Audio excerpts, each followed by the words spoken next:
নমস্কার বন্ধুরা, অ্যাপেটাইটের আরেকটি নতুন পর্বে আপনাদের সাদর আমন্ত্রণ। আজকে বিশেষভাবে তৈরি একটি খুব ইন্টারেস্টিং রেসিপি শেয়ার করব, যা এক কথায় ফুল কোর্স মিল, মানে যাতে আপনি একসাথে ডাল আর রুটি দুটোরই পুষ্টিগুণ পাবেন। অবাক হচ্ছেন? ভিডিওটি স্কিপ না করে পুরো দেখার অনুরোধ রইল। তাহলে চলুন শুরু করা যাক। এখানে আমি এক বাটি অড়হর ডাল নিয়ে নিয়েছি। আমি এখানে অড়হর ডাল দিয়ে রান্নাটি তৈরি করছি। আপনি চাইলে অড়হর ডালের সঙ্গে মুগ বা মসুর ডালও মেশাতে পারেন। জল বদলে বদলে 3 থেকে 4 বার খুব ভালোভাবে অড়হর ডাল ধুয়ে নিতে হবে। ডাল ধোয়া হয়ে যাওয়ার পরে গ্যাসে একটা কুকার বসিয়ে তাতে দিয়ে দেব ধুয়ে রাখা ডাল, আর দেব 6 কাপ জল। 1 কাপ ডাল নিয়েছি, জল দিতে হবে এখানে 6 কাপ, মানে রেশিওটা হচ্ছে 1:6। দিয়ে দিলাম 2টো তেজপাতা, একটা বড় এলাচ ফাটিয়ে, 1/2 চামচ হলুদ গুঁড়ো আর স্বাদ অনুসারে লবণ। সঙ্গে দিয়ে দেব 1 চামচ সাদা তেল। কুকারের লিডটাকে লাগিয়ে হাই ফ্লেমে 4টে সিটির জন্য অপেক্ষা করব। এখানে ডালটা এমন ভাবে সেদ্ধ করতে হবে যাতে ডাল সেদ্ধ হবে কিন্তু গলে যাবে না। তবে একটা কথা মাথায় রাখতে হবে, ডালের কোয়ালিটির ওপরও কিন্তু ডাল সেদ্ধ হবার সময় নির্ভর করে। 4টে সিটি ওঠার পরে গ্যাস বন্ধ করে কুকার ঠান্ডা হতে দেব। ততক্ষণে চলুন একটা সবুজ পেস্ট তৈরি করে নিই। চাইলে আপনি এডিবল গ্রিন কালার ব্যবহার করতে পারেন বা পুরোপুরি এই স্টেপটা স্কিপ করতে পারেন। আমি এখানে সবুজ পেস্টের জন্য নিয়ে নিয়েছি বেশ কিছুটা ধনেপাতা, 3টে কাঁচা লঙ্কা, অল্প কিছুটা পালং পাতা, অল্প কিছুটা পুদিনা পাতা আর রসুন আর আদা কুচি। ব্লেন্ডিং জার নিয়ে তাতে এক এক করে দিয়ে দিলাম ধুয়ে নেওয়া পালং পাতা, পুদিনা পাতা, ধনে পাতা, লঙ্কা, আদা আর রসুন কুচি। এখানে একটা জিনিস নিশ্চয়ই নোটিস করেছেন, আদা কুচির থেকে কিন্তু রসুনের কুচিটা বেশি পরিমাপে আছে। বিনা জলে এটাকে ব্লেন্ড করে নিলেই একটা সুন্দর গাঢ় সবুজ রঙের পেস্ট তৈরি হয়ে যাবে। তৈরি করে রাখা পেস্টটা এবার একটা বাটিতে ঢেলে নিলাম। চলুন এবার আমরা তৈরি করে নেব আমাদের দেশি পাস্তা। তার জন্য একটা থালাতে নিয়ে নিলাম 1 কাপ আটা।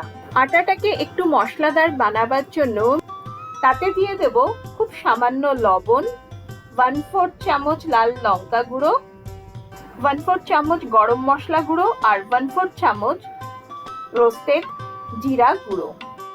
সঙ্গে দিচ্ছি সামান্য হাতে ঘষে নেওয়া জোয়ান আর 1 চামচ ঘি। এবারে তৈরি করে রাখা সবুজ পেস্টার থেকে 5 চামচ পেস্ট প্রথমে আমি এতে মিশিয়ে দিলাম, যাতে পাস্তাগুলো সবুজ রঙের হয়। হলুদ ডালের মধ্যে সবুজ পাস্তা দেখতে কিন্তু ভীষণ ভালো লাগবে। তাই বলছিলাম আপনি কালারফুল পাস্তাও তৈরি করতে পারেন বা এমনিও বানাতে পারেন। আটাটা মাখতে মাখতে আমার মনে হলো পুরো সবুজ পেস্টটাই আমার এতে লেগে যাবে। তাই মশলা সমেত সবুজ পেস্ট দিয়ে আটাটাকে খুব ভালো করে মাখতে হবে। এখানে কিন্তু নরম করে আটা মাখলে চলবে না, কারণ আটাটা রেস্টে থাকার পরে আরো নরম হয়ে যাবে। তাই একটু শক্ত করেই আটাটা মেখে নিতে হবে। দেখুন আটা ভালোভাবে মাখা হয়ে যাওয়ার পরে একটা ঢাকা দিয়ে মিনিট 10 রেস্টে রেখে দেব। ফিরলাম মিনিট 10 পরে।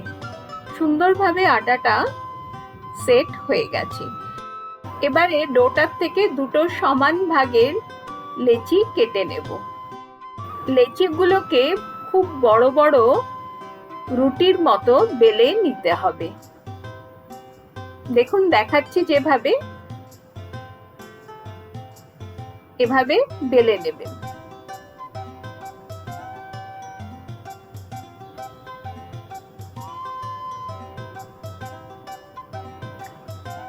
বড় রুটির আকারে বেলে নেওয়া হয়ে গেলে একটা ছোট বাটি দিয়ে এগুলোতে ছোট ছোট লুচির মতো কেটে নেব।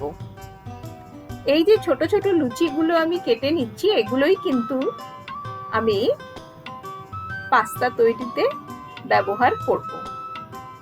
আটা দিয়ে পাস্তা তৈরি হচ্ছে দেশীয় স্টাইলে। দেখুন, একটা ছোট সবুজ লুচিকে প্রথমে মাঝখানে ধরে যেভাবে দেখাচ্ছি আটকে নিলাম, তারপরে এক একটা দিক আবার ভেতর দিকে ঢুকিয়ে আটকে দিতে হবে। দেখুন, ছোট্ট ছোট্ট পকেটের মতো তৈরি হয়ে গেল। আপনি আপনার পছন্দ মতো ডিজাইন এতে দিতে পারেন। আমি আরেকটাও আপনাদের তৈরি করে দেখাচ্ছি। পুরো ডোটার থেকে আমি এরকম ছোট ছোট ফুলের মতো আকারের পাস্তা, দেশি পাস্তা তৈরি করে নেব। অনেক কটাই কিন্তু তৈরি হবে। দেখুন, এদিকে কুকার ঠান্ডা হয়ে গেছে, দেখি ডাল কেমন সেদ্ধ হলো। ডাল কিন্তু গোটা গোটাই লাগছে, কিন্তু হাতে চেপে দেখলাম সেদ্ধ হয়ে গেছে। আমি ঠিক এই কনসিস্টেন্সিতেই চাচ্ছিলাম। চলুন এবার রান্নার মূল পর্বে যাওয়া যাক। গ্যাসে একটা প্যান বসিয়ে তাতে প্রথমে দিয়ে দিলাম 1 চামচ সাদা তেল আর 1 চামচ ঘি। চাইলে আপনি পুরো রান্নাটা ঘিতেই করতে পারেন, আরো বেশি স্বাদ হবে। তেল আর ঘিটা ভালোভাবে গরম হয়ে যাওয়ার পরে এতে দিয়ে দেব 1/2 চামচ হিং আর 1 চামচ গোটা জিরে, আর দিয়ে দিলাম 2 শুকনো লঙ্কা। এবার ফোড়নটা খুব ভালোভাবে 10 থেকে 12 সেকেন্ডের মতো ভেজে নিতে হবে, যতক্ষণ না ফোড়ন থেকে সুন্দর একটা সুমিষ্ট গন্ধ উঠছে। ফোড়ন ভাজা হয়ে যাওয়ার পরে দিয়ে দিলাম কুচিয়ে রাখা আদাটা আর কুচিয়ে রাখা রসুনটা। গ্যাসের ফ্লেম মিডিয়ামে করে এবার আদা আর রসুনটা একটু ভালোভাবে ভেজে নিতে হবে।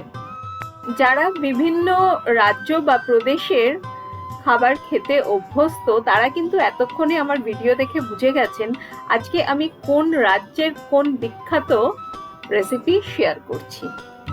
এবারে এর মধ্যে দিয়ে দিলাম ছোট 1 বাটি বা ছোট 2 কুচনো পেঁয়াজ। পেঁয়াজটাকেও কিন্তু খুব ভালোভাবে ভেজে নিতে হবে। পেঁয়াজে রং ধরাবার দরকার নেই, জাস্ট হালকা গোলাপি হওয়া পর্যন্ত পেঁয়াজটা ভালোভাবে ভেজে নিলেই হবে। পেঁয়াজ ভাজা হয়ে যাওয়ার পরে একটা বড় টমেটোকে কুচিয়ে নিয়ে এবারে প্যানে দিয়ে দেব। টমেটোটা যাতে তাড়াতাড়ি নরম হয়ে যায় তাই এর মধ্যে এবারে দিয়ে দিলাম স্বাদ অনুসারে লবণ। মশলার সঙ্গে লবণটা ভালোভাবে মিশিয়ে নিচ্ছি।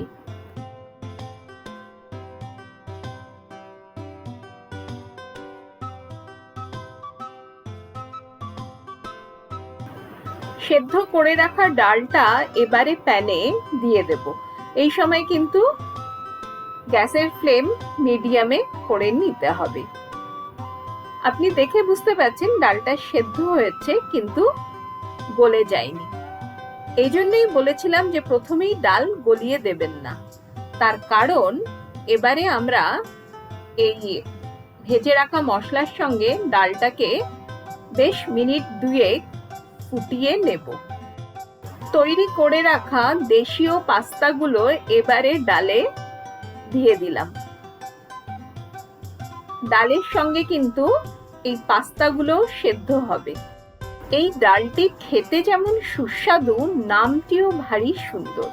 আজকে আমি আপনাদের সঙ্গে শেয়ার করছি উত্তরপ্রদেশের বিখ্যাত রেসিপি ডাল কি দুলহান।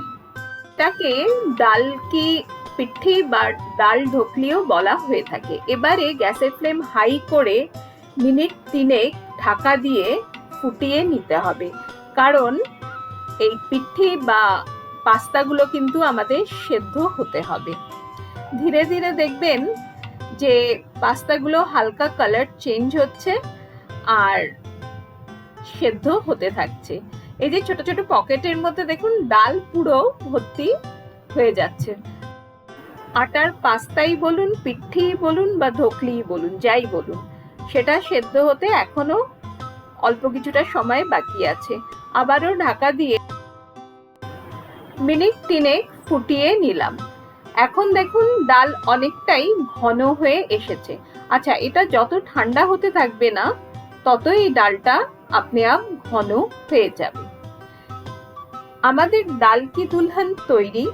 এবারে শুধু ওপর থেকে ছড়িয়ে দিলাম 4টে চেরা কাঁচা লঙ্কা, অল্প কিছুটা লেবুর রস,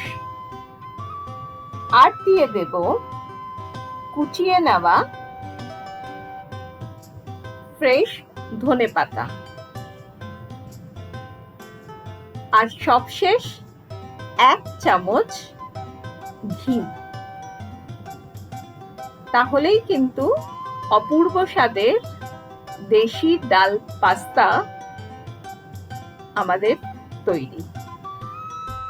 আজকের একদম অন্য ধরনের তৈরি এই ডালের রেসিপি আপনাদের কেমন লাগলো অতি অবশ্যই আমাকে কমেন্ট করে জানাবেন। যদি ভিডিওটিতে কিছু ভালো লেগে থাকে তাহলে একটি লাইক দিয়ে অনেক অনেক শেয়ার করবেন। আর অতি অবশ্যই আপনারা বাড়িতে একবার অন্তত ট্রাই করে দেখবেন, স্বাদ মুখে লেগে থাকবে। নিত্য নতুন আর বিভিন্ন ঘরানার রান্নার খোঁজ পেতে গেলে অতি অবশ্যই কিন্তু আমার চ্যানেলটিকে সাবস্ক্রাইব করে নিতে হবে। এতক্ষণ আপনাদের সঙ্গে ছিলাম আমি সোমা। আজ তাহলে এ পর্যন্তই। ভালো রাঁধুন, ভালোবেসে রাঁধুন। ধন্যবাদ।